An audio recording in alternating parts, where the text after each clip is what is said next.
The first time I ever got the comparison to Happy Gilmore's caddy was I won the 2015 Collegiate Showcase. Typical college kid, I hadn't gotten a haircut in like 6 or 7 months, and so it was like just kind of like flowing out of the back of my head. And some guy like commented like, "Man, this guy looks like the kid that Gilmore fired in Happy Gilmore." And so then once I finished second at Augusta, Adam ended up tweeting and reaching out to me. And I was just laughing as he sends this text, and it's just like very typical like him, where it's like, "Oh man, I love it. You got it all going on right now, man." But you could just, when you read the text, you just hear it in his voice. Yeah. So it just makes it that much. It's like, "Oh man, you got it all going on right now, man." It's like. Welcome to the Vanity Index podcast. Very excited for today's episode. A little bit later, we're going to have our good friend Sarah O'Brien, who is our social media liaison, come on the show and show us kind of what's trending out there on the web. And then your good buddy, a guy who's in your new movie, in Happy Gilmore 2, Will Zalatoris will be joining us. Will is joining the show, and he is one of my favorite people that I've gotten to know. He's so smart, he's so funny, and was an instant yes when we reached out and said, "Hey, do you want to be in Happy Gilmore 2?" And he was basically like, "I'm in." Yeah. So can't wait to talk to him. He's back in Dallas. He'll be calling into the show or dialing into the show. We'll tell some stories. We'll talk about behind the scenes on the set. I'm so curious his experience of getting to do it. Obviously being associated with that movie since he kind of came onto the scene looking like, Happy's caddy. Yeah. And so we're excited to bring Will on the show. He's the best, man. Yeah, I remember when it started where everyone was like, he looks like that kid on Happy Gilmore 2, the caddy, and then he won. And I remember Adam tweeted out like, "Happy's very proud of you." That's a good Sandler. Was it okay? Yeah, that was pretty good. Shabba-doo. That's good. I'm not brave enough to do impressions on a podcast. Well, I can always just edit Or it drunk out. enough. I don't know. Yeah. Do you want a drink? No, I'm good. Are you sure? Yeah, I'm great. Great. What did you do last night? Why are you on the struggle bus today?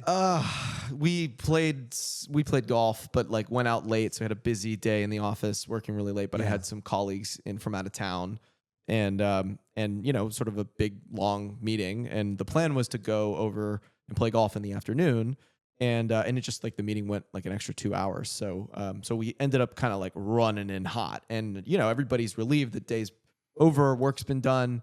And so we just, grabbed some drinks to go try to play like 9 holes or 12 holes or whatever we can get in. And it just kind of went a little faster than I maybe thought. But I'm doing fine, Wells. I'll be all right. I'll rise to the occasion here. We got Will. We got to make it great. Yeah. We did, by the way, as per usual, we did play Hammer.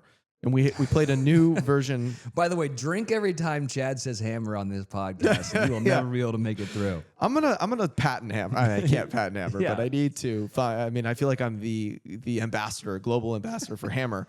Do you think there will ever be a game that you like more on the golf course than hammer? If there is, I haven't found it. Yeah. It just makes it exciting every single hole. I want the VIPers out there to send us some of your games, some of your bets. I think that would be a lot of fun. Yeah, and we'll go try them out. I think that's a really good idea. Yeah.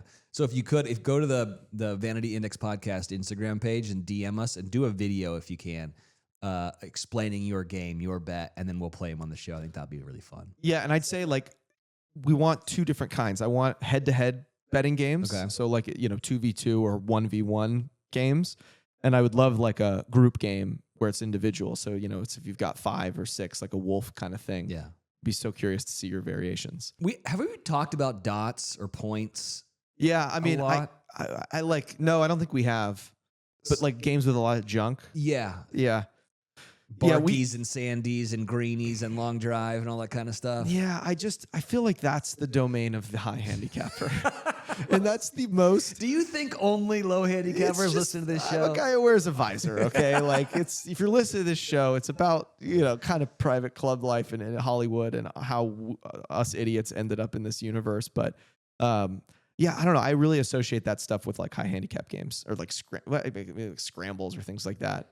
But it is fun. I mean, there was a regular game at our club that had a ton of junk in it, and actually the member who organized it, passed away at a much younger age than he should have. So it's pretty tragic. So I think that there's not that regular game anymore. But you know, it was everything. It was like there was junk, there was barkies, there were sandies, there was like basically a version of polies where you'd have to, you know, you'd 3-putt, you'd pay out every way. I mean, and you'd look at this guy's card and it was like, it looked like Braille, you know, he had just like everything and the numbers would add up. So I don't know. What about you? Have you played that stuff? Do you like those kind of games? It's funny. My dad used to play that a lot. But so at our club, it's called Dots. I think. Dots. Yeah. When I grew up, it was called Junk. Yep. And yeah, it was, I think it was greenies, birdies, sandies.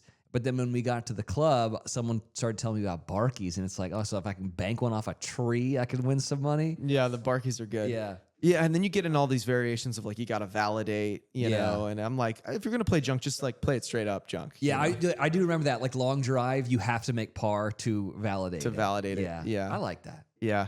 I'm not the longest hitter, so long drives don't really get me that excited. But here's the thing, though. You have to be in the fairway for long true. drive. So That's true. Well, it's also too like, have you ever played in an event where they have like a long drive guy that you could use, or like one of those cannons that shoots the ball, and you can either like buy it or use it? I don't know about you, but I'm like, I want to hit the tee shot. Yeah. I'm playing golf. It's cool. It's fun to like blast a golf ball with like or have a long driver go. Actually, that reminds me, once I did play in an event that had that, and it was a long drive guy. And he was like obviously so hungover or maybe drunk, and like could not hit the fairway to save his life. So he'd be like, "All right, we're taking the long drive guy," and he'd just be like, "Boom!" like snap hook it, like it's 200 yards into the dirt, like gone. And be like, "Oh, sorry, you know, I'm just not moving it today." And it's like, come on, you know, that's a lot of pressure if you're the long drive dude. I know it's got to be tough. Yeah, it's you know, I played in that LPGA Pro-Am every year, and this guy named Maurice, who's like a long drive champion, is there every single year, right? Mm-hmm. But he never hits driver. He only hits 4-iron. Of course, his 4-iron goes 300 yards. But I'm like, Maurice, you're not here to hit, you know, to hit 4-irons. You're here because people want to see you go with the long ball, you know? Yeah. So that's like Bubba Watson. They used to do a long drive contest at the PGA Championship on like a practice round, and it was like an official competition. And Bubba just would like refuse to do it. Yeah. And that was back when he was like by far the longest hitter on tour, one of them. And he just like hit 4-iron out of spite. Yeah. I'm like, that's ballsy. But yeah, it's good times. All right, we're going to do a fun new thing on VIP. We're going to bring in our social media liaison, Sarah O'Brien. Sarah, how are you? I'm good. How are you? I'm doing good. You've been scouring the internet for some like viral videos, fun stuff online. What do you have for us today? Well, we're going to start with how girlfriends really feel about golf and why girls hate their boyfriends playing golf. Yeah. This is a real problem that we have. I don't really understand why girlfriends get annoyed when their boyfriends go to play golf. Like, I think it's so cute. Like, I'm going to golf. I just got to grab my little bag. I'll grab my little bag and go to golf club. And I'm going to spend like 4 hours hitting a ball. Like, how harmless of you. And then if they have a bad golf game, it's not cute, but It's not. I think it's so cute. Just let them go play golf. That's all they want to do. It's all they want is to play golf. Just leave them alone. I got to go play golf. God, I love her. And my little gloves. And I'll be like, oh, I got new gloves. Got new ball. Just clap for them. Like, go, sweetie. Yeah, I've never really understood the hatred that girlfriends and wives have of golf. Like, there are so many worse things I could be doing. But yeah, I've got my little clubs and I've got my little balls and my gloves. And I'm just having a good time out there. I got to send that to my wife, Yeah. honestly. Be like, look at this aspirational lady who's just really setting a bar Yeah. for all of us out there. You know, that's so nice. That's so nice. I love that. Sarah, fill us in here. What's the deal with it? As on the other side, it's like if a guy takes you on a date and they put in 20 seconds into their outfit, or you're bringing them to meet your friends and parents and they just look like a mess, and then the day before their golf game they're setting out their polo and their belt and their trousers and there's everything matches. They care so much. So that's one thing. And then two, it's like boyfriends will make girlfriends feel like what they're telling them all the time, like what kind of nails do I want to do, and telling them, oh, so-and-so broke up with so-and-so, and they're like, I don't care.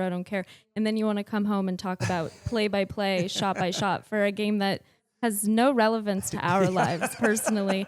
And then they'll say, oh, I was 5 feet from a hole-in-one, and it's like, well, what'd you win? It's like, nothing. It's like, what would you have won? Well, my friend saw, and it's like, okay, I don't care.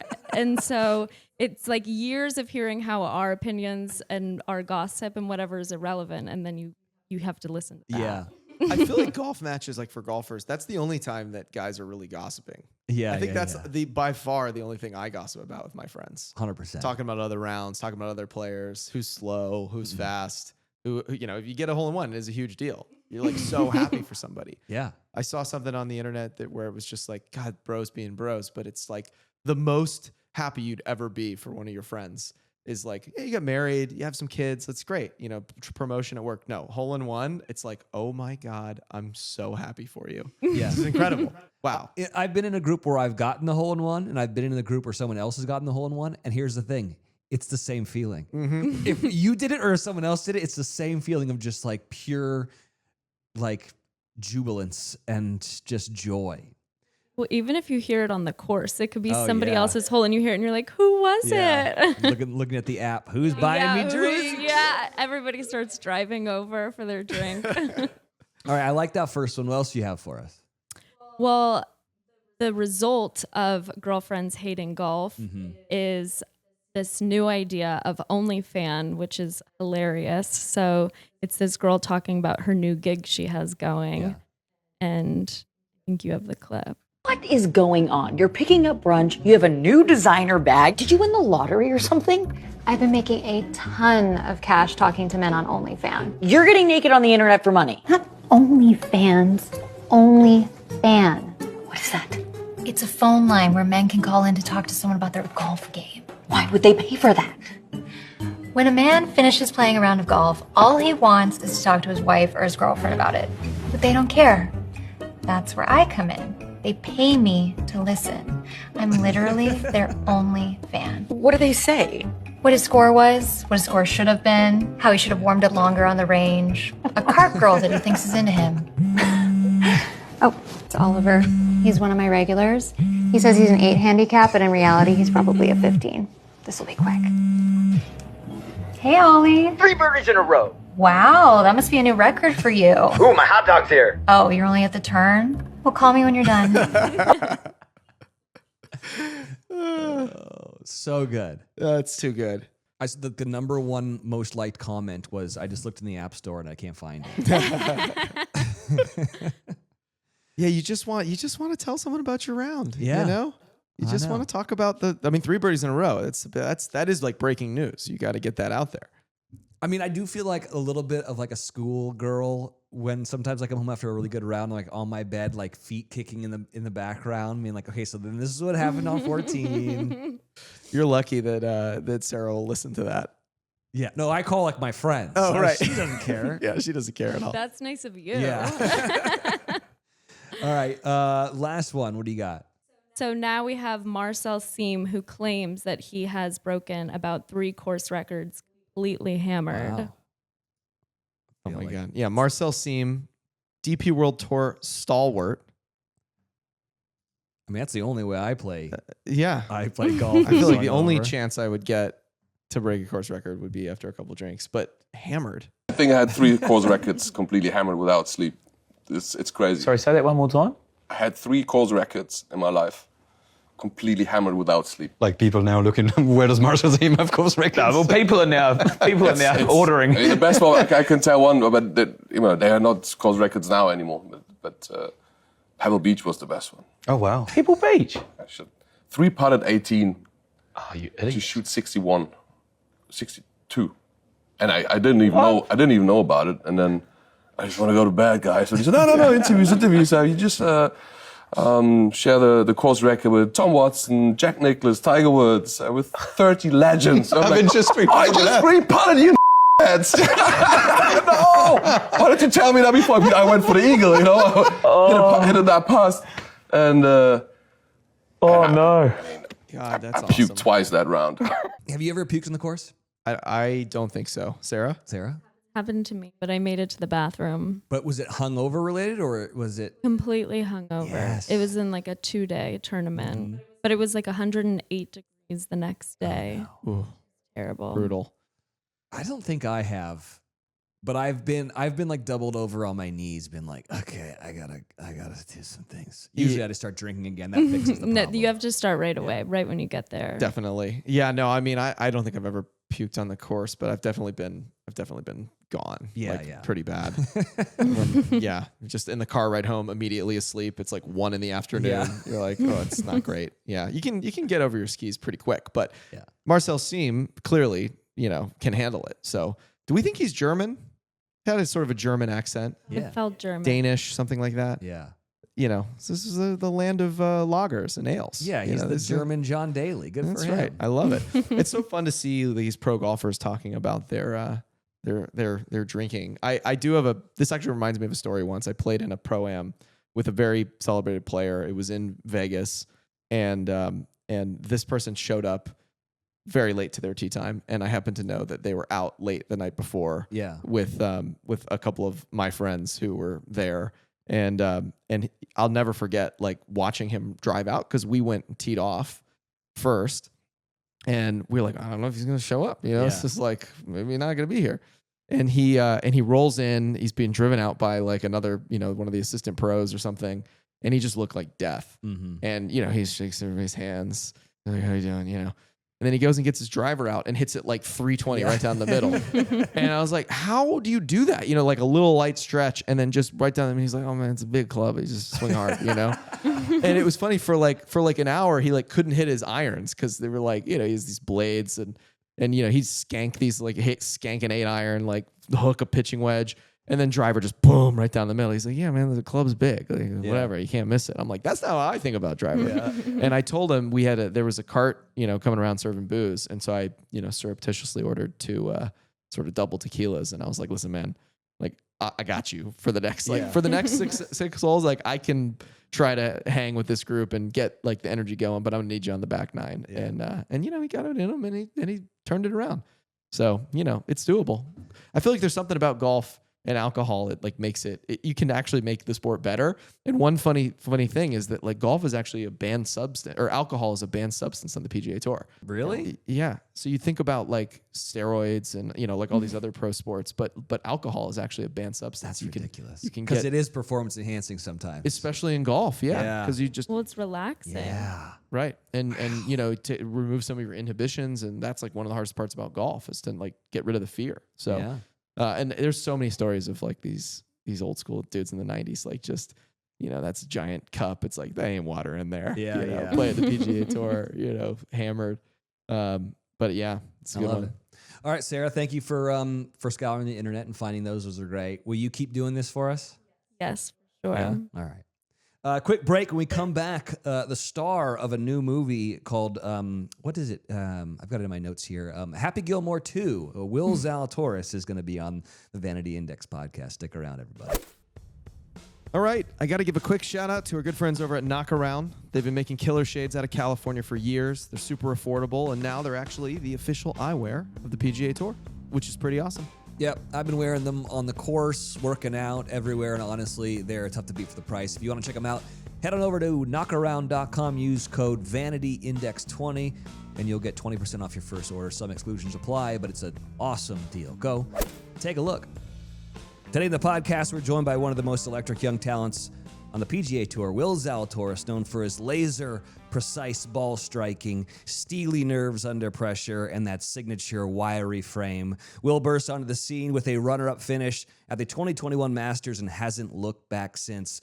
But now he's joining the ranks of us Hollywood folk, getting into a new movie that, well, Chad is producing called Happy Gilmore 2. Welcome onto the Vanity Index podcast, Will Zalatoris, a man whose camera isn't working, so we've got him on the phone. Will, how are you, bud? Good. Thanks, brother. Appreciate that. That was nice. I'm excited to have you on the show because, like, let's be honest, I feel like this was destiny for you to be in this movie. I remember, like, I think you won a tournament, and I remember Adam Sandler tweeting out, like, "I'm proud of you," like, Happy's proud of you. I'm just wondering, what was that moment like for you? Yeah, so the first time I ever got the comparison to Happy Gilmore's caddy was I won the 2015 Collegiate Showcase for what's now Genesis Open, Genesis Invitational, LA Open, and um, I remember I like typical college kid. I hadn't gotten a haircut in like 6 or 7 months, and so it was like just kind of like flowing out of the back of my head. And some guy like commented like, "Man, this guy looks like the kid that Gilmore fired in Happy Gilmore." And so then it kind of didn't really pick up for a while, and then through COVID, um, I started playing really good, but there was nobody out there just because it for about a year just because of COVID. But like I kept getting these interactions because I kept bumping my way up on tour. And it's like, oh, he looks like Owen Wilson, he looks like Gilmore's caddy, like. And so once I finished second at Augusta, Adam ended up tweeting and reaching out to me. And then it was kind of funny. 3 weeks later, I ended up getting engaged. And so he ended up trying to call me, but he didn't know that was the morning I was getting engaged. And so I like didn't pick up, but it was just kind of funny because I told him, like, hey, I just got engaged this morning and like everything's been going great. Really appreciate it. And I was just laughing as he sends this text, and it's just like very typical, like him, where it's like, "Oh man, I love it. You got it all going on right now, man." But you could just, when you read the text, you just hear it in his voice. Yeah. So it just makes it that much. It's like, "Oh man, you got it all going on right now, man." It's like, and so he's such a good dude. I mean, he's been so nice, and he's so funny. Like it's just so naturally like him and his guys like filming was so much fun just because they've all been around each other for like 35 years, and it's almost like him and especially Adam and Hurley, they just like his longtime rider buddy, like they just like look at each other and they just like kind of know, like it's just really interesting to watch how they're like kind of reading each other's minds with it. But it was so cool. He's been such a good dude to me about all this. So awesome, man. Well, walk us through your experience like on the movie because had you ever met him in person before you came onto set back in the fall? No, I mean, we had texted a little bit, just like very like, if I won, like when I won the tournament or like started playing good or he checked in on me, um, like he called me, like, I think it was like a couple days after I announced that I had surgery, and he was like, he just was like, first want to check in, or it's like, hey, I need to talk to you. Like, it was like his goal for the day was for me to pick up the phone and talk to him. Like that's just kind of what it seems like, where it's like he has like all of his attention is on you now. And it's like that's how he is. And he's so all in. And so I'd never met him, but it was just really funny. The first time I meet him, he's in full Happy Gilmore gear because we're on the set, but it was just great how like I showed up right before he was about to go do a scene for the movie, but he was just kind of sitting there, kind of shooting the breeze with me. And then all of a sudden he goes, "All right, I got to go now."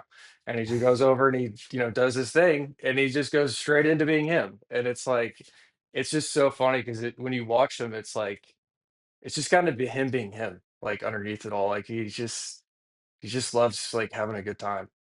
So, He's so talented. It's unbelievable. And I've said this before on this podcast, but it's so humbling to be with somebody who's so famous, but it's so obvious like that they've earned it because of their talent, and obviously there's a real comparison with golfers, it's like you guys aren't gifted out there, it's not a given that you can go and do what you do. It takes all this work and talent, and you've earned your way onto the tour. And that's part of the reason why I think golf is such a great platform for storytelling, because there's no scouting reports. There's no like, oh, this coach thinks this kid's got talent. It's like, it's just the numbers, and you either shoot them or you don't.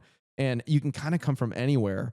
And I feel that way about Adam too. It's like, he's just earned it because he's so funny and he's so clever, and the way his mind works and how he understands comedy. And you're right. He like mind melds with Tim Herlihy. it's awesome, and it's so fun when you do meet your heroes and they like exceed expectations. I feel like that's pretty rare in this world. And man, Sandler definitely one of those. I don't know if you feel that way too, but I feel Oh like yeah. No, I mean like there's even things that I've heard about um like little things like we were talking about just go with it when we were on set because that was I told him I was like look I don't know how you do this movie thing but like I got up here at 5 a.m. yesterday and I didn't leave till 8 and then I get home and your ugly mug is on my TV so like give it a rest. I know you're in like every movie and you don't need to work anymore but I'm like the first thing I'm doing is I'm like literally seeing like him and Jennifer Aniston and they're like bickering doing the fake fighting and everything and I was like I told him the next morning I was like man 14 hours ago. It was pretty fun. He's like, my wife doesn't even want 14 hours of me, but he he just made it so fun. Like one of the funnier things was when we were filming, there was a like one of the scenes was like pseudo serious, but we were like at the end of the day we were all like I was exhausted. I don't know how he does like it's like even though it's a comedy movie and we just think it's a bunch of guys hanging out and having a good time, it is so much work. Like it is like he does not need to do this anymore. Like I don't know if like he's doing his whole comedy tour this summer, but he's working like crazy. Does not need to do this anymore, by the way, but he just loves doing it. And he knows like how important his work is to people and like how much it matters and so it's like when you get someone who's like that real it's really cool to be around him but I mean he's just on all the time like I don't know how he functions but he does not turn off like he just has 7 cups of coffee a day and it's just like he just takes about a 3 hour nap and calls that a night and he's like let's just keep going I gotta keep going. it was amazing to film with him because he's always there. Like he's basically on set at all times. He goes and gets his hair and makeup. He's probably the first person in there getting it done. He shows up when everyone else is there. He's there for every single scene. He's watching playback. He's talking to the director. He's talking to Hurley. He's like, that's funny. That's funny. They're coming up with new lines and variations. And, he just, again, he doesn't need to do it, but man, he puts the movie on his back. And I think like, that's why I'm so confident in this movie being like great and iconic. Cause he's just putting everything he has into this, his most iconic character. So, I want you to tell us a little bit about like, what's it from a pro golfer's perspective? Like, what was it like making a movie? So, we called you, to see if you wanted to be in the movie, which I think it's really cool. Cause it's obvious that Adam like wrote a part for you into the film, which is pretty cool. And they wrote a whole scene, around you. But once we kind of got it set up and we knew you were coming, like, I think didn't you do like some acting lessons or there was an acting coach? Like, I want to hear all the details about what it was like for you being on set, being in a movie. Yeah, so I ended up not doing like I think we were offered an acting coach. I know a couple other guys ended up using them, but the beauty of it is it's just like I he kind of told me to be me, but just kind of be me in like a certain attitude at some point in times. And so it's like there was like one scene where we were kind of pseudo serious and it's like I am not a professional at this at all. Never took any drama lessons, never did anything like remotely into acting, but he just is like kind of standing there and he's just like trying to like kind of get in a serious attitude. And he goes, well, whole family hates you. Nobody likes you. Nobody likes you. Good scene here. Good scene here coming. Yep. Whole fucking family hates you. And I'm like, oh, like, I don't even know what's going on. Like I'm dying laughing and I'm like, I don't know what am I supposed to do? Like I can't hide this laughter. This is not what I'm made for. Like I go hit a golf ball for a living. I can't stand in front of Adam Sandler and you ask me not to laugh. Like that's not what I'm good at. But um Did there that were note work?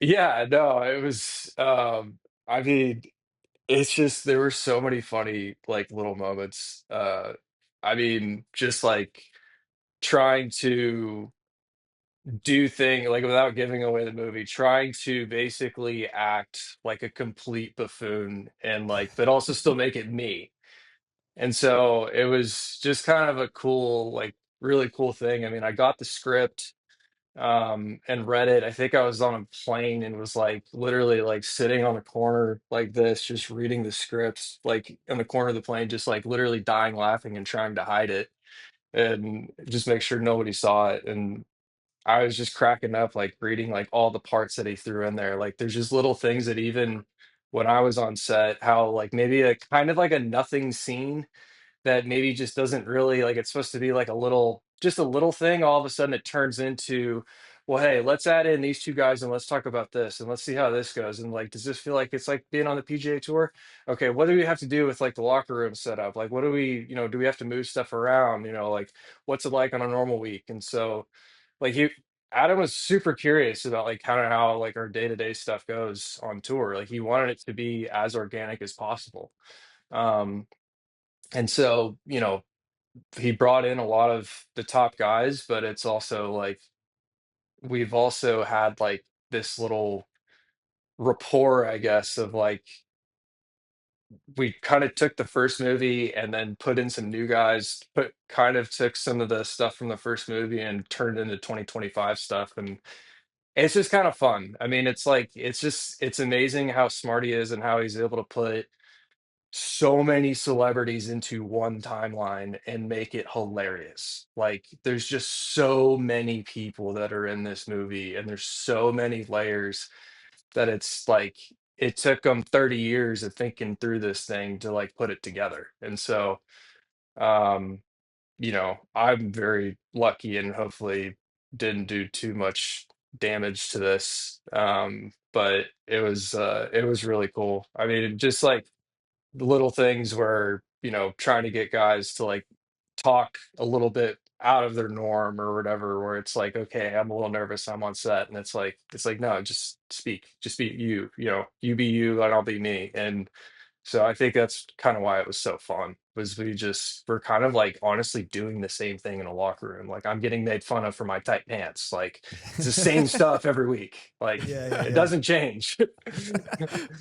Do you guys have, is there a little camaraderie at all with some of the other guys who were in the movie? Like, did you guys come back together when you were back on tour and you were like, how crazy was that? Was there any chatter about people? Because there's a lot of you guys in the movie. There's a ton of but also golfers. This what I want to know is, I imagine it was a tough ticket to get. Do you have some contemporaries that are super salty that they didn't get the invite to be in the movie? I don't know of any, but I'm sure there are a few. Yeah. I know that some guys had some corporate conflicts going on, which was kind of funny to look back on, where I'm like, really? Like that's what you have going on? Like you can't move that? Like, Yeah. but yeah, no, I mean, I think uh, I don't know of anybody being salty about not being on there. I think the part that it's actually really good is the fact that we have like guys from Live, guys from the PGA Tour, and it's like the top of the top, and it just kind of takes away that level of like BS. And it honestly is like Adam is like the one guy who could honestly get us back in a room. Like, Yeah. kind of like in all honesty, like if you were to just say like, hey, I'm gonna get you 12 guys and we're gonna go sit in a room, like I guarantee you at least two of them would be like, no, I'm good. But Adam's one of the few guys on the planet that can just get all of us hanging out together and make a fun movie. And it's not like there's any animosity between us all. It honestly is just kind of more of like this is just the world of golf that we've been in for the last 3 years, and it's like this is literally what it took. Just like stating the facts. Like so it was fun. I mean, it was fun seeing guys, but like JT and I, Justin Thomas and I were in a bunch of stuff together. So like I've known him since I was like 13 too, like playing junior golf. And so we've got a long, he checks in on me every now and again since I had surgery. And so we've talked a bunch about it, but it's so fun. Like your guys is like you're a little bit of like a comedy duo though. There's a commercial where you're playing the cello and like I think it's a foot choice thing and yeah. He's like, I didn't know you could play the cello, and then you say like it's pronounced cello, yeah. Which is so funny. And I was like, damn, Zalatoris has got like comedy chops. Like I don't know, I hide it, but I think it's kind of funny because like I mean I don't know, it was just so funny because like JT and I were like able to kind of like riff a little bit during that shoot. And so there was one where it's like, where I'm like, it's actually pronounced cello. And he's like, oh, 3.5 years, Wake Forest education. And I'm like, hell, man, roll tide. Jeez. Like, like, and they were just kind of like, the guys at Foot were just kind of like, okay, like, we can't use that. Like, let's focus back on what we're trying to do here. But we've just known each other for so long, and he loves throwing a needle at people. I mean, just loves it. So it's Yeah, you guys and you guys were the first two golfers on set. So it was the first golf scenes that we shot in the whole movie. Really, was Will and Justin together, and so it was. Yeah, they were like our guinea pigs, and they got to get that whole experience kind of before anybody else came. But you guys were great, and honestly, we it's not really joking that you're the star of the movie. I mean, you really do amazingly well in the film, and the finished version of it, like it's legitimately funny. And like you're playing a character, which is also really cool. Some of the guys are really just playing themselves, but you actually had like a bit that you had to do and you had to act, and the timing's really good. And actually I kept asking Sandler, like, as it was getting cut, because I didn't see the whole film until like a couple months ago. I'm like, how are the guys doing in the edit? He's like, dude, they're freaking hilarious. He's like, but Will steals the show. He's like, Will is so good. He's so funny. He's like, that guy couldn't be better, So even Sandler was just like just singing your praises in terms of how you played that role. It was great. You were I awesome. love it. I love it. I mean, probably like two of the funniest memories that I think I have from filming. The first one was when, and speaking of us being the first ones on set, was we were filming this one scene where JT and I are teeing off, and without like giving any of the plot away, but like we're both teeing off, and so it's like in the morning, and so they let us hit a few balls just because it's, honestly, we didn't really need to hit balls. I mean, we're just hitting one shot, but it also, we were like, what the hell? Like, we're gonna be here all day, might as well hit a few balls. And so we hit a couple balls off of this like one tee box, and some lady just drives up to us and goes like, guys, I don't know who gave those balls, but the golf course is closed today. It was like some like random security person just thinking that we hopped onto the golf course, and we were like, no, we're here for the movie. Like, it's all good, which was, it was such a bizarre way to like start like your experience. So I thought it was like just kind of like a goof. Like, I thought it was some like kind of like joke between people where it's like, oh, this must be like some executive producer or something. Like, I don't know. And it was just somebody completely out of the blue, which was hilarious. And then Adam, Well, before you get to the next scene, just yeah, to set the context too, to paint the picture for people. So it's like it's 8 a.m, 7:30 in the morning. The sun's just come up. Will Zalatoris and Justin Thomas are in full, like, what you would wear on the Sunday of a major. You're like in your full outfit with your brands and your logos. You guys look like $1 million. Brand new clothes, hitting like obviously out of a staff bag, hitting pro shots because that's what you guys are, just getting loose. And it's like literally this security guard drives up. He's like, hey guys, golf course is closed. I don't know if you're making a movie. They're doing a movie over here. And it's just like, what are you doing? People would pay to see you guys hit balls. They do pay to see you guys hit balls. It was just extra funny in the context of it all. Did anyone hit him with do you know who I am? Because that would have been really Hollywood of you. JT could maybe pull that one off. And he definitely could. But yeah, that was definitely a funny one. And then, I mean, I think I probably two others, honestly. The other one is actually when Adam was like asking JT and I on the side. We were standing on like another tee box, and it was like there was like a sign that said please stay off or something. Like, they were just like putting some new sod on it or whatever. And so Adam is like, hey boys, like, hey, give me a little tip here. And so we go over to the corner and we go to this tee box, and Adam doesn't put a ball down, but he just takes like this massive practice swing and just takes the biggest crater. I mean, this thing is just like 1.5 feet long. And he looks back at JT and I. JT and I are dying laughing because of this crater. And he's like, what? What? Like, why are you laughing at me? Why are you laughing at my swing? Like, he got so like, he was like so embarrassed because two tour pros were laughing at him. And so he goes back down and takes another one and just takes another massive crater like right next to it. And so I'm like, what? Don't do that. Like, there's just like, what is it? Like, so it was just so funny how like he was so good. But the other one that was good was like at the very end of my filming, and I was just dog tired because I think like I had a couple days off in between, and I'd like knocked out some corporate days on top of that. Like meanwhile, Chad and JT go to Pine Valley. I'm actually like working, and We've so heard the story. yeah, and so I'm like going up to Connecticut and like have an outing or whatever, and like it's super busy. We finally get to the end, and there's like a scene in the locker room that we have, and I'm like tucked in the corner, but I'm like not a part of like where one scene is going on. So like eventually the first scene will then lead over to where I am, and that kind of like ends this like kind of whole scene going on. And I was like tucked in this corner, and Kyle, the director's like on the other side, and so I just get to hear like, okay, action, and I'm tucked back to like 7 or 8 people, and I look over, and one of the like the assistants or whatever that was on set went from like helping direct like extras to then just like hanging on their phone. And so that was all I could see. So I'm just hanging in this corner. And so we do this like take a couple times, and then I'm supposed to like, come around and whatever. And like I can't remember if it was like Colin or like somebody was like talking some smack to me and like made like a little joke where it's like they like were like sticking a little middle finger, on the side of their cheek or something like that, just because it was, just goofing around. So I come around the corner and I see this guy messing around, and I think this is just like a practice take or whatever. And so I just try to make a joke at Colin, and I go double bird middle fingers right at him. The problem was I'm then right down the barrel of a camera line, and all I see is Adam Sandler right in front of me, and he just kind of goes, oh, and he like that was like they were actually doing a take, but like the guy was just hanging out on his phone. So I just thought we were like, oh, so they're just gonna hang on their thing because they had like reworked the scene a few times. And so I'm like, oh, great, here we go. 8 days in, I'm already just double birding Adam Sandler in the middle of sets. Like, how arrogant can you be? But it was it was just so funny. I've never met Adam Sandler, but both of you have.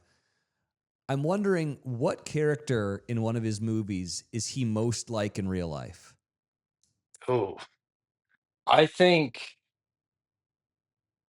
that's a good one. I mean, wow. Okay, I'm going to tell you what I think it is, just from hearing you guys. Mm-hmm. I think it's Mr. Deeds. Like, he seems like the nicest, most lovely guy, and like just comes across as super genuine. I don't know, but He I'm wondering what you guys are thinking. Well, I mean, this shows you how good of a guy he is, and I read it somewhere, so of course it, must be true. But um, I believe he gets flowers for Jennifer Aniston on Mother's Day because Mother's she's Day. not able to have children, and he does that every single year. And I'm like, that's just the type of guy he is. Like, I wish I could lie to you and like say he's like a complete, whatever, but he's literally just he's just awesome. I mean, he like he just he remembers every little thing about people, and like remembers like names of writers that maybe were like honestly just getting their start, and it's like, hey, you're the kid that we got from, blah blah blah. And like, it's just he's so real. And it's like there is the funny side to him. Like you can see that, not that like if you could see that if you got him on some fun stuff, maybe having a couple glasses of wine, that the Billy Madison like goofball would come out. Mm-hmm. But it's like at the same time, he's just such a real guy, and he loves working, he loves being around people. Um, I think, the little thing of like Rob Schneider, checking in on Rob Schneider every week, where it'll be like in the middle of the night at like 2 o'clock in the morning, and he'll be like, wake up, I need to talk to you. We need to talk. That's how he like whenever he's on the phone, he's like, okay, we need to talk. And I'm like, we're talking. Like, like I got it. We're on the phone. Like, what do you want? But it's just he's like, I want to check in on you. I want to see how you're doing. Like, what's going on? How's the back rehab going? And so he's just, even though he goes a million miles an hour, I just don't know how he's able to like have 10,000 balls that are up in the air and just manage everything. It's like it's really amazing. I mean, I doing the movie, coming out with a special the same year that the movie was coming out, and then doing a tour the next year, and probably doing, I believe, doing another movie on top of that. I know he's coming up with one soon. At least I was saying, it's just like there's no slowing down.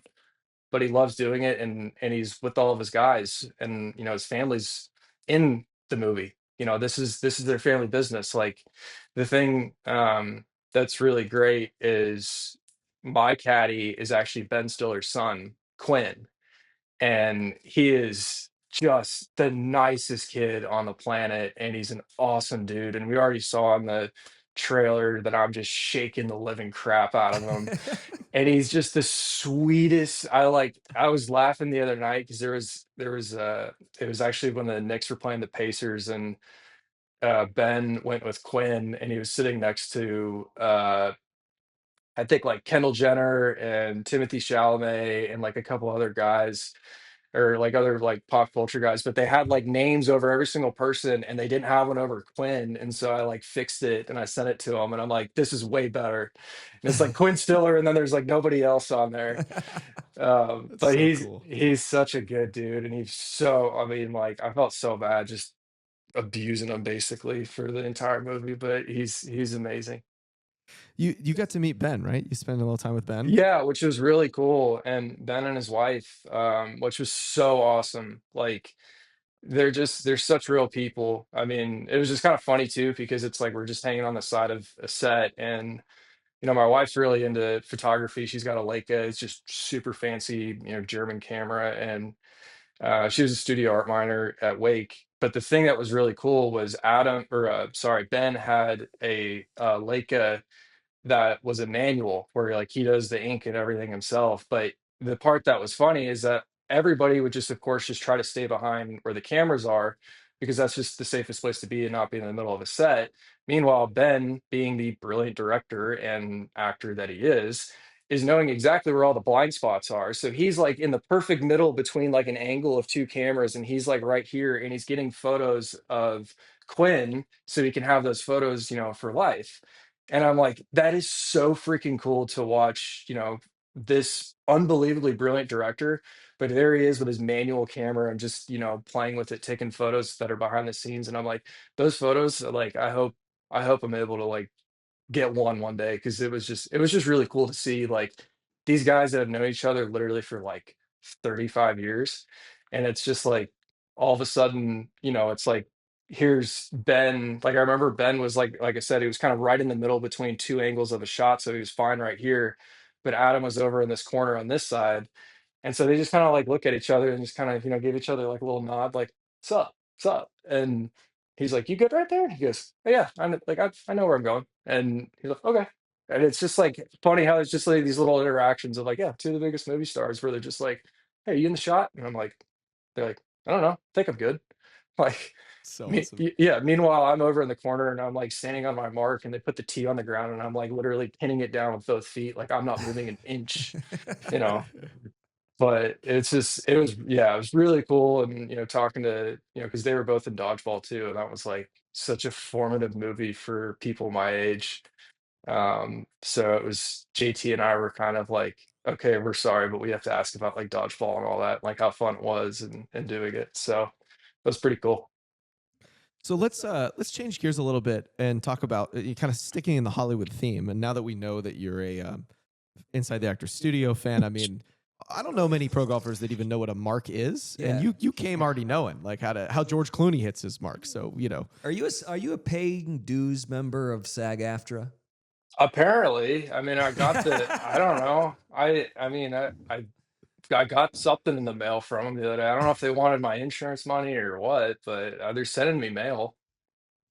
Oh yeah, and you are. you definitely are. But I want to ask you about other celebrities, because this show it's called the Vanity Index podcast for a reason, and it's like anytime we have pro golfers on this show, I ask them kind of like, who's the most famous person that you've ever played with, like actually played golf? Because one of the fun parts about having you on the movie is I feel like doing Full Swing, I'm always kind of in everybody in your office basically bothering you. I've got our crews are just kind of like stepping into your place of business, but it was just really fun to have you guys now in sort of my world. But you play a ton of pro-ams. Like who's probably the most famous person you've ever played golf with? Man, I'd probably say I've played with Bush, 43. I've played, I would probably either say Bush 43, or I played with Charles Barkley. Um, which was pretty hilarious because we were hitting balls on the range. It was after he and Tony Romo had a Subway commercial. And so it's like, I know the feeling of when you do these like 8 hour shoots and it's for like 12 seconds of content and it just drives you insane. But it's like, at the end of the day, it's going to turn out good. They just have to get what they want to get.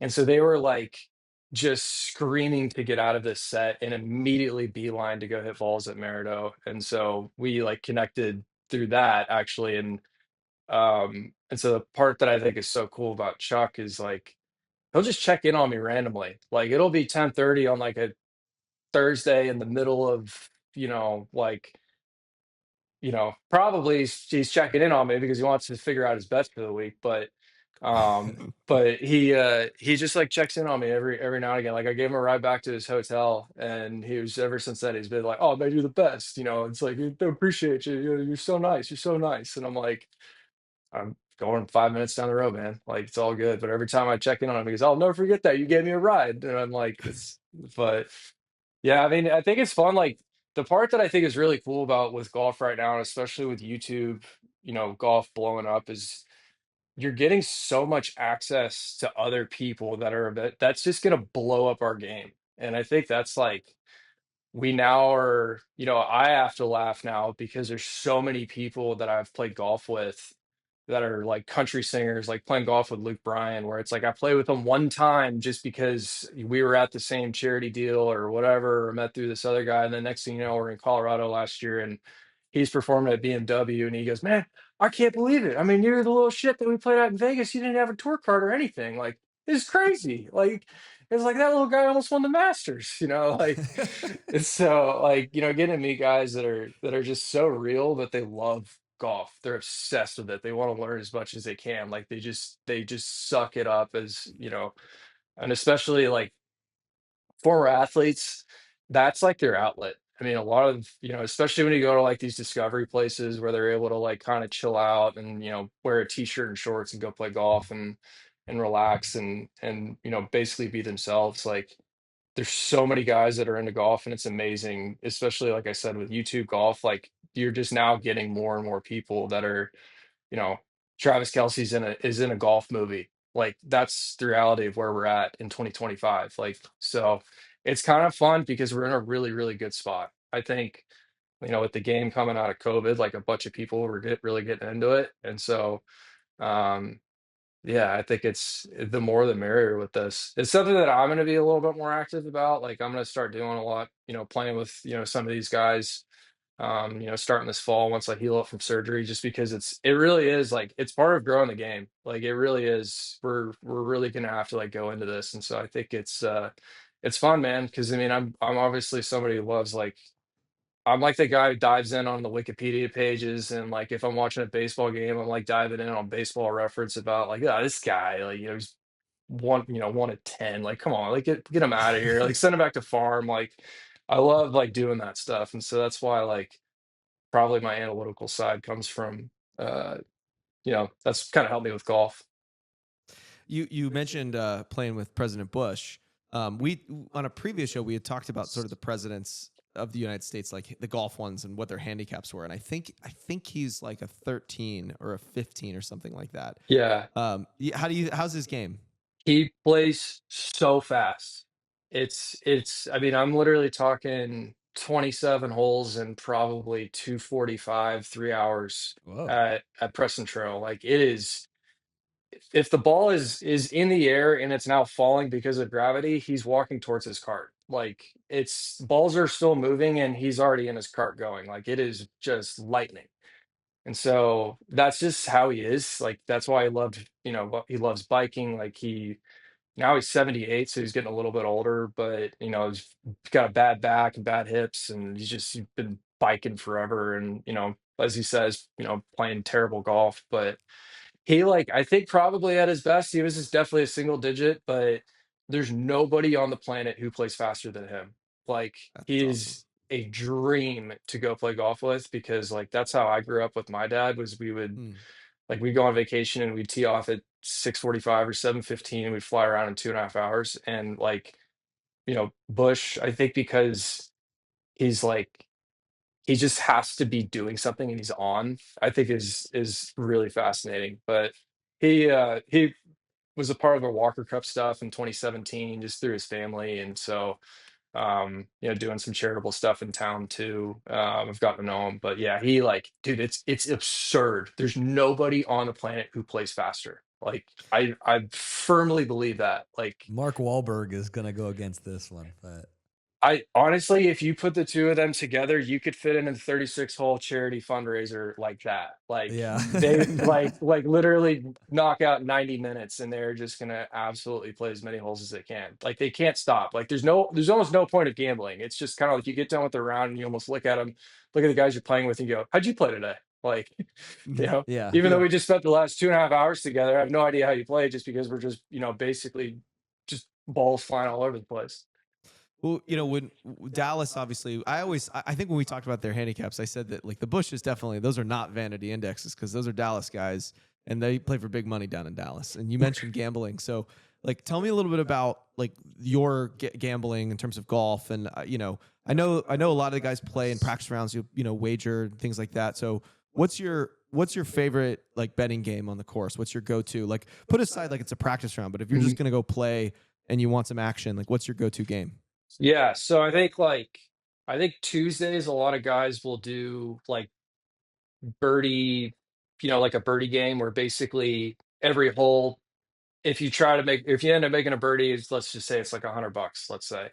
I think during practice rounds that's always good, especially for just like going out and like just playing because like we're obviously trying to get our work in, but we also want to have some shots that are competitive. So, like I've had a couple buddies where we'll do that on Tuesdays, but Dallas, it's been really since COVID, like I would say, the Dallas, Jupiter, Scottsdale, Vegas like hubs have really like almost the golf because of COVID, everybody started playing, like really good players started playing with each other. And so, there'd be this like through COVID, I want to say it was like Tony Romo, Scottie Scheffler, Jordan Spieth, Martin Flores, Kelly Craft, Kramer Hickok, Carlos Ortiz, and Sebastian Munoz. Like all guys that have either won on Live or won on the PGA Tour, and like all of us we would play together all the time, and it was just like that stuff is just so fun. Like that's where you get better. That's where like everybody wants to watch this, and like I know that he's beaming over here because I'm gonna tell him that like the Wolf games are so fun to play. And so I think like when you get to see, like that's the aspect that I think will be interesting to kind of see how like the TG or the Tomorrow Golf and see where that goes, because I honestly think like there is something to a Wolf game where you get the players where there's a little bit of the like Scottie and Jordan. I grew up with them since I was 9 years old. Like I have always joked that I have to blame them for my success because they are so good that they just made me better, because it was like I'm getting my ass handed to me consistently since I was 10 years old by both of them. And so it's like it's really fun to be, around them for that long, and to see them, you know, grow. And but it's like it's I don't know, it's just special. Well, that Walker Cup team you mentioned, I mean that was a legendary team. Well, it Like, was crazy. who So all was on that team with you? uh Colin Morikawa, Scottie Scheffler, Doc Redman, Cameron Champ, Norman Jong, Stuart Hagestad, Doug Gim. I don't know. I feel bad. I'm probably going to miss somebody. But at one point, or Braden Thornberry, at one point, we had all 9 guys that had turned pro because Stuart Haggis had a state amateur. We were on tour or had one on tour within the first 3 years.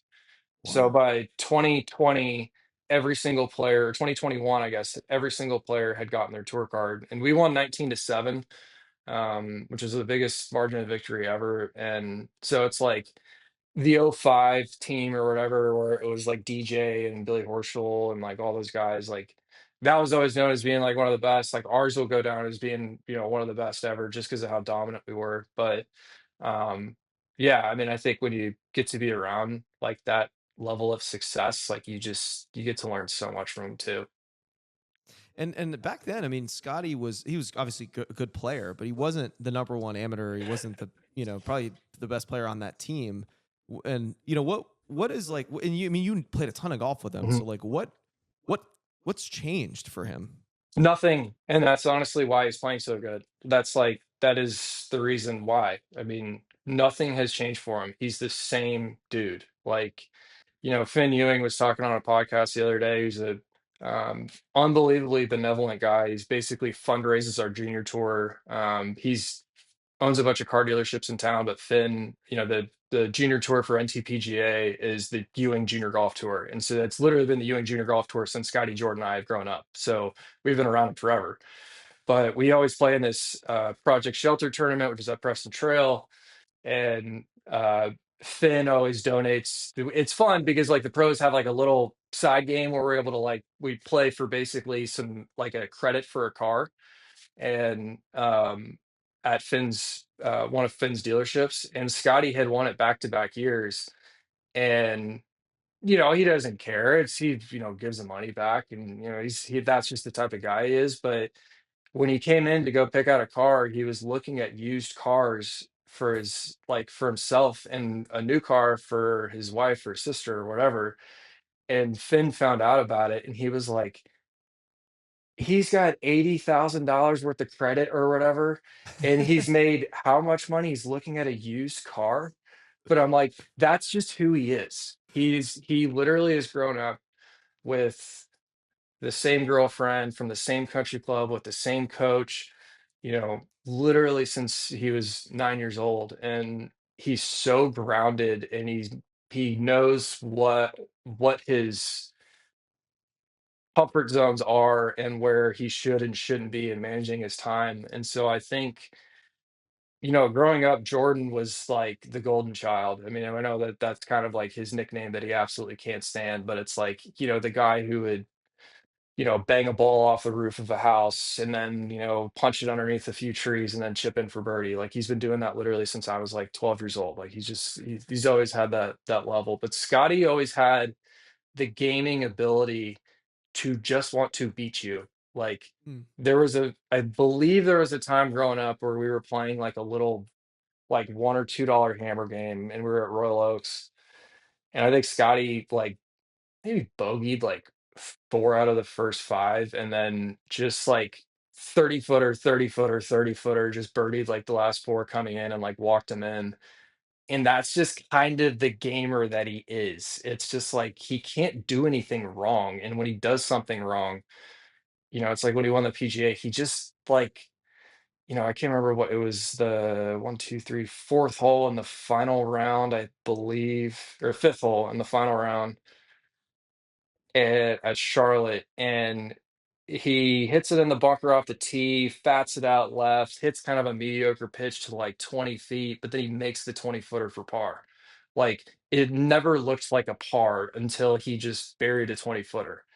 And so I think when you watch that level of success, it's amazing how he just stays so grounded and it like just doesn't change. Well, Will, we want to be respectful of your time, but before we let you go, can we do some rapid fire questions with you? Let's do it. All right. We didn't start the show like this, but we normally do. What's your handicap? Plus 6.8, and it is legit because I turn in every tournament round and every like 9-hole screw around like round that I play. So if I go out and I go play with somebody and they're like, oh, you're like, come on, you're like a +8. I'm like, this is my handicap. So it is legit and yours is not if we go out there and you beat me 10 times in a row. So I always love doing that with like my old guys at Brook Hollow. It's like somehow keep beating me every time. Does the USGA post your scores? They used to in the US Open and they stopped doing it. So I put them in. Interesting. Yeah. All right. Walk or ride? Depends. If I'm out with my boys at the end of the day and we're chasing daylight, we're in a cart. But if it's like, dew sweeping, I'll probably walk. Biggest golf pet peeve? Slow play. Favorite course you've ever played? California Golf Club. One course you want to play but you haven't yet? Fisher's Island. What's your dream foursome, dead or alive? Probably do.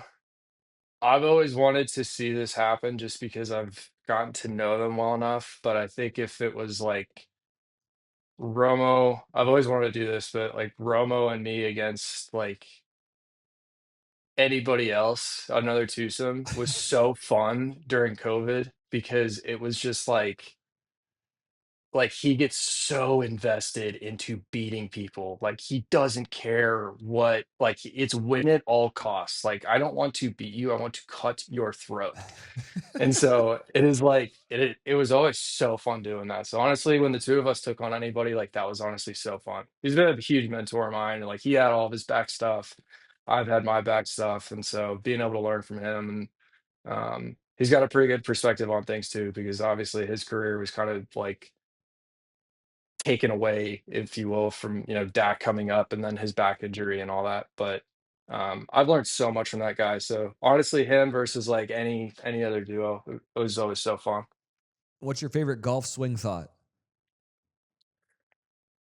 Uh, my coach in college, Jerry Haas, he's like one of the most high energy guys that I've ever met in my life. Like he's up there with Adam. Like honestly, and honestly, when it comes to movie quotes, he could probably name a lot of like 98% of the Adam movies. And so we'd be in the van and Coach Haas would be driving in the front, and we'd have the, like in our Sprinter van, the Mercedes big Sprinter vans where it seats like 12 people in the back, and we'd have, the TV going, and it would always have like Jackass or like Billy Madison or, Waterboy or whatever. And Coach would just be like rattling off like scenes from the front. He can't even see it, but you can see his head just laughing, and look back and start laughing at you. But Jerry would always scream from like 85 yards away, Will, stay tall, stay tall. And I'm like, you are literally, you can't even see like what I'm wearing from here. And you're screaming at me like, stay tall, stay tall. And I just will always remember that in college because he is right. I do need to stay tall. He's like one of the funniest guys I've ever met in my life. So like, having some humor out there is always just kind of fun to go out there and hit a shot. And I'm just thinking of Jerry Haas yelling at me from like 85 yards away. I feel like I know the answer to this one, but favorite golf movie? Yeah, I mean, come on. Tin Cup. Yeah. Change one rule in golf, what would it be? If your ball goes in a divot or a pitch mark, like where a ball lands, got like that, you just should, like if it's not yours, you're not allowed to move it. Yeah. So that's where I'm like, But how do you know? How would you know if it's not yours? we're like, see, the thing is, like, we just have so many cameras now on tour where like, because of betting. So it's like if I'm in 48th place and I'm on Sunday in a twosome, well, some, goofball has got $500 riding on me playing against Chad and beating Chad. But so they've got to show the third hole that really doesn't matter at like 9:30 on a Sunday. So, I mean, they'll be able to see like where that ball lands. But I've had it happen like a couple times when we've been playing on wet conditions, and it's just like, oh, I hate it. Best golf tip you've ever received? Ken Venturi, when I was 3 years old, taught me how to use the overlap grip, and I've used it ever since. So he used to use it at Cal Club back in the day, and that was where I grew up playing. What's your favorite club in the bag? Probably 60 degree. What's your least favorite club in the bag? Right now, anything that's a long iron, because I'm in the middle of rehabbing, and they're not going very well right now. How do you stay focused? I mean, I think I've invested so much of this into invested so much of myself into my career that it's hard not to stay focused with what we're doing. I mean, having 3 back surgeries before 28 was not, on my deck of cards that I thought I was going to have, but it's just my goal at the end of the day is, to win a major. And so when you see guys that are, going on runs and having success like JJ, it's like, and I'm sitting in this position, it's like, it's super motivating. Favorite adult beverage on the course? Ooh, probably a South Side. What is that? To drink up in the Hamptons. So, I mean, it depends on. I mean, there's different versions of it because there's like some guys like gin, some guys like vodka, but it's like, I mean, Chad's had it. What's the? I don't want to get it wrong. So it's gin or vodka, and it's got mint in it, and it's got some secret ingredient. So the ones they do at National Golf Links, like I asked what's in it, and they're like, I'm not telling you. So it's a secret ingredient. It's very, it's kind of like a It's gin, lime juice, simple syrup, and mint. Yeah, but the ones at National are like kind of cloudy, so there's some other stuff that they put in there. But yeah, There's something going on there, and I've like that's like my favorite drink that I've ever had. Now, the one that cracked me up was I had lunch at Muirfield in over in the UK, or I guess in Scotland, and they like their lunch. They're famous for having like the greatest lunch in the history of like they drink like crazy at this lunch, but they have this thing called Kimmel. And apparently, like if you had like some like heebie-jeebies with something with the putter or the chipping, like they would give you a Kimmel, and it was like 50 proof clear, like this just like or 100 proof, like just like I mean awful motor oil. And so I had that, and I was like, oh my God, like that stuff is horrible. But first time I had a South Side up in the Hamptons, I was like, I don't know what this is, but this is amazing. Yeah, I'm gonna try that. I assume you've had a hole in one, so I guess maybe the question is, how many hole in ones have you had? I've had 10. Jesus Christ. Best score you've ever shot? 59. And give us one word to describe your game. Precision. Will Zalatoris, golfer, actor, awesome dude. Thank you so much for coming on the Vanity Index podcast. Thank you, boys. Really appreciate you. I was trying to do my best James Lipton there. That's Yeah. pretty good. Yeah, He's a triple threat. Student of cinema, I would call him. Yeah, that's right. You know? Yeah, we're rooting for you, man. We're excited to see you back out there. Hope everything's going well with your rehab. Obviously, hopefully we'll get a chance to hang in a couple weeks at the premiere. I'm looking forward to that. Thank you for do the Hollywood everything. thing real quick, Will. What are you trying to promote right now? When is this film coming out? No, it's July 25th on Netflix. You know, we got Happy Gilmore 2, Adam Sandler coming back into a massive role. So, you know, looking forward to, this premiere coming up. He's media trained, man. That's very good. He's so good. So good. God, he's good. He's so full of shit. Will, you're the man. Thank you for joining us Thank you, today. And we'll have to do this again, buddy. And we'll be seeing you soon. Thanks again for all the time. Always. All right, Peace. see you, bud. Well, I would like to be part of the foursome that goes up against him and Tony Romo. Can we? I think that it's possible that we could set that up. I think so. Yeah. For sure. Especially when he's rehabbing. You know, he's getting back out there. Before he's back on tour, he's going to be playing a lot of golf. He's going to lead some competition. Mm-hmm. Maybe you and I do a little trip out to Dallas and challenge Romo and Will. He said that he wants to get into YouTube, so maybe we film the thing. You know what? This is a plan that's coming together. You It's like it? beautiful. I like this. I like this a lot. We covered a lot of ground today. We did. This was a lot of fun. You know, it's funny because this show is the intersection of Hollywood and golf, and well, if he isn't the epitome of the intersection of Hollywood and golf, I don't know what is. No. You know, I mean, he's a movie star and he's a professional golfer, and he loves movies. Yeah, that's great. It's awesome, buddy. Well, great hanging as always. Yep. Love you, and yeah, thanks for all the listeners out there. You can follow us, find us everywhere at Vanity Index Podcast. Remember, send us your gambling games. We want to hear all about them. We're going to talk about them on the show. And yeah, Happy Gilmore 2 coming out July 25th on Netflix. Let's go get ourselves a South Side. See you, boys.